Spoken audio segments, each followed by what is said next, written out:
जिनसे आप प्यार करते हैं वो अभी क्या सोच रहे हैं, ये जानने की कोशिश करेंगे। कलेक्टिव रीडिंग होगा। 6 कार्ड लेंगे टारो में से और 6 कार्ड लेंगे ओरेकल में से। तो शुरुआत करते हैं टारो से।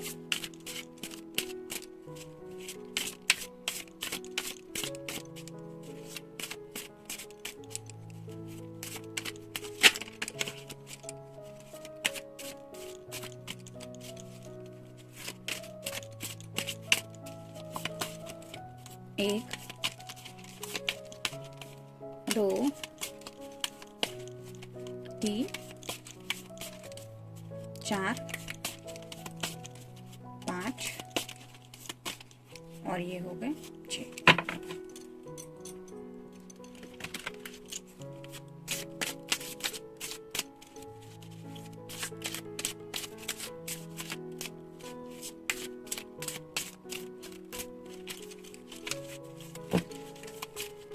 एक,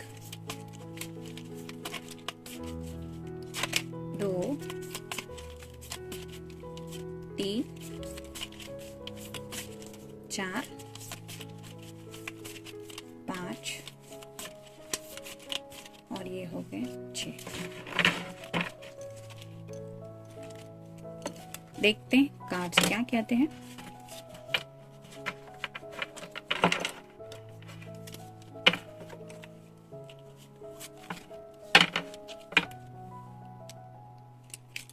पहला ही कार्ड है 6 ऑफ सॉर्ड्स।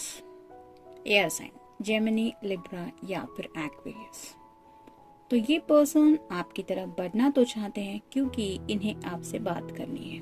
यहाँ पे आप देख सकते हैं ये 2-3 लोग जो नाव में हैं उनके आगे सॉर्ड्स रखी हुई है। तो ये क्यों बात करना चाहते हैं? कम्युनिकेशन के लिए। तो ये सॉर्ड्स रिप्रेजेंट करती है कम्युनिकेशन को, और वो कम्युनिकेशन कौन सा है? तो इमोशनल कम्युनिकेशन है। यहाँ पे पानी जो है नीचे दिख रहा है इस नाव के नीचे, वो रिप्रेजेंट करता है इनके इमोशंस को। तो ये पर्सन आपसे शायद अपने डीपेस्ट इमोशंस शेयर करना चाहते हैं, और वही बातें आपसे कब करे इसके बारे में भी शायद काफी ज्यादा सोच रहे हैं।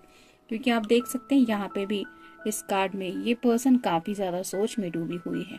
यहाँ पे रिफ्लेक्शन दिख रहा है पानी में अपना। तो ऐसे ही उस बात के बारे में भी सोच रहे हैं कि जो बातें वो शेयर करना चाहते हैं वो बातें जब आपको पता चलेंगी तो आपका रिएक्शन क्या होगा। नेक्स्ट है द हर्मिट। ये वर्गो का कार्ड है। तो हर्मिट मोड तो आपको पता ही होगा, टारो रीडिंग भी काफी आप जानते ही होंगे। तो ये डीप थिंकिंग तो है ही, लेकिन हर्मिट मतलब अपने अंदर के सच को तलाशना होता है। तो ऐसे ही इस पर्सन ने शायद अपने दिल में बहुत झांक के देखा है और अपने असली जज्बात उनके ऊपर भी काफी कुछ सोचा है। जैसे यहाँ पे ये लाइट हम देख सकते हैं, वही रिप्रेजेंट करती है उनके इमोशंस को। तो इस पर्सन को पता चला है कि उनके डीपेस्ट इमोशंस क्या है। यहाँ पीछे भी काफी सारा जो ब्लू कलर दिख रहा है वो यही बताता है कि शायद चांसेस है कि आउट ऑफ द ब्लू ये पर्सन कभी भी इस हर्मिट मोड से बाहर आ सकते हैं। यानी कि हर्मिट मोड होता है खामोशी से रहना, अकेलेपन में रहना, थोड़ा सा खुद के अंदर झांक के जिंदगी में जो सच हमारे दिल को समझ पाया है, हम जो सच समझ पाए हैं अपने दिल से, उसके बारे में सोचना, गौर करना।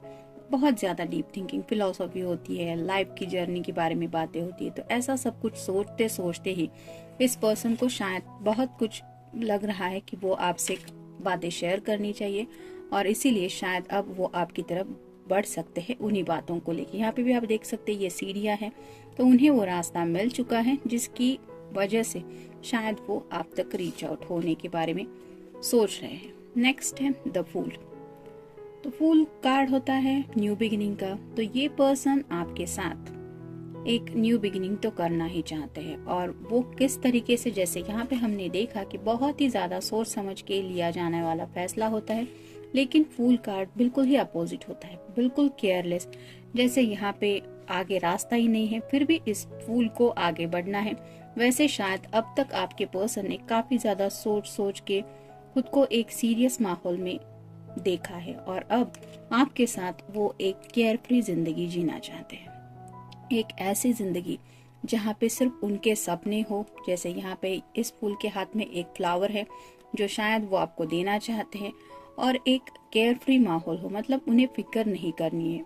ये पर्सन कहीं ना कहीं आपके साथ जब खुद को इमेजिन करते हैं तो थोड़ा सा रिलैक्सेशन ज्यादा महसूस होता है और उन्हें लगता है कि ऐसी ही अगर उनकी जिंदगी की जर्नी आपके साथ स्टार्ट हो जाएगी तो यही केयरफ्री नेचर से वो जी पाएंगे।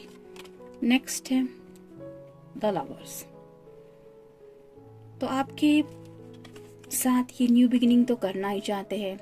ये तो ऑलरेडी हमने इस कार्ड में देखा, डीप थिंकिंग के बारे में भी देखा, और ये कार्ड यही बताता है कि वो आपके बारे में सेक्सुअली भी काफ़ी ज़्यादा सोचते रहते हैं और इसी वजह से शायद ये लाइफ की आगे की जर्नी भी वो केयर फ्री होके आपके साथ जीने के बारे में सोच रहे हैं।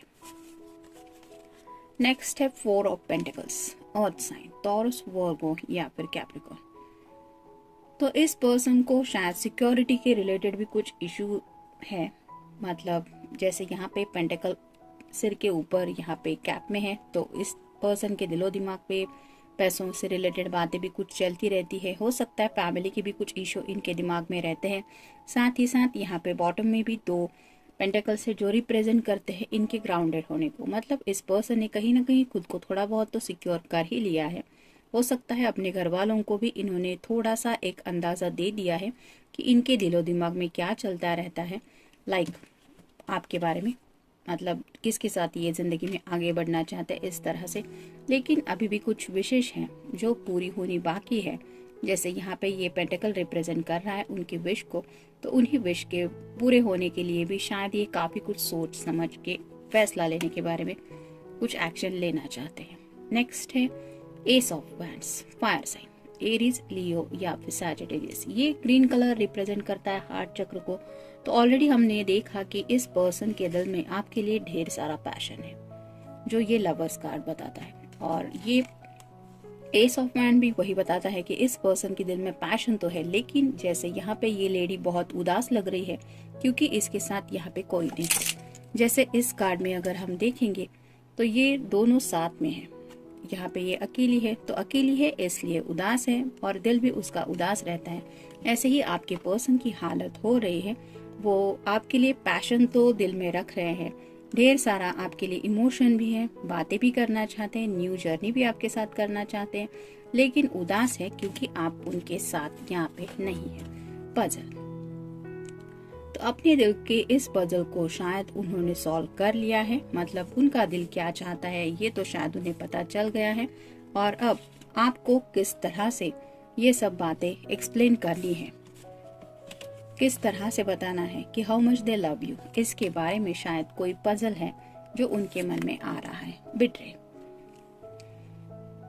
ये डर उनके मन में काफी ज्यादा आ रहा है कि कहीं उन्होंने देर कर दी तो कहीं कुछ गलत ना हो जाए, मतलब बिट्रे तो आप उन्हें करेंगे नहीं, इस बात के बारे में भी उनको यकीन है, लेकिन जैसे पैशन उनका दिन ब दिन बढ़ता ही चला जा रहा है, वो अपने इमोशंस को कंट्रोल नहीं कर पा रहे हैं, इसलिए उनके मन में ये बिट्रे का ख्याल ज्यादा आ रहा है।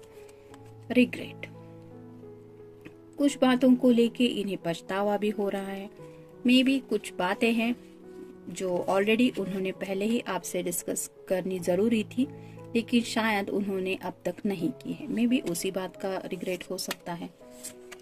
एंगर, कहीं ना कहीं इस पर्सन को इस एनर्जी में आपसे कनेक्ट होना है और आप उनसे दूर है, उसी बात का गुस्सा भी इन्हें काफी ज्यादा खुद के ऊपर आ रहा है। मनी इशू, ऑलरेडी हमने इसमें देखा कि शायद कुछ फाइनेंशियल इशू भी चल रहे हैं, तो इस वक्त उनके दिलो दिमाग पे ये भी इशू चल रहे हैं।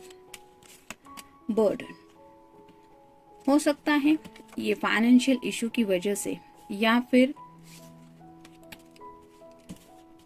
इस गुस्से की वजह से या फिर इस पछतावे की वजह से थोड़ा सा बर्डन ये फील कर रहे हैं, तो उन्हें लगता है अगर वो आपसे एक क्लियर कम्युनिकेशन कर लेंगे तो उनका ये बर्डन ऑटोमेटिकली चला जाएगा, लेकिन वो इसी सोच में है कि जब वो आपको क्लियर कम्युनिकेट करेंगे तो पता नहीं आपका रिएक्शन क्या होगा, और उसी बात के रिएक्शन के बारे में ये काफ़ी ज़्यादा सोचते रहते हैं, और इसीलिए शायद ये थोड़े से डरते भी हैं और थोड़े से उदास भी है। तो ये था रीडिंग, मिलते हैं नेक्स्ट रीडिंग में। Till then take care.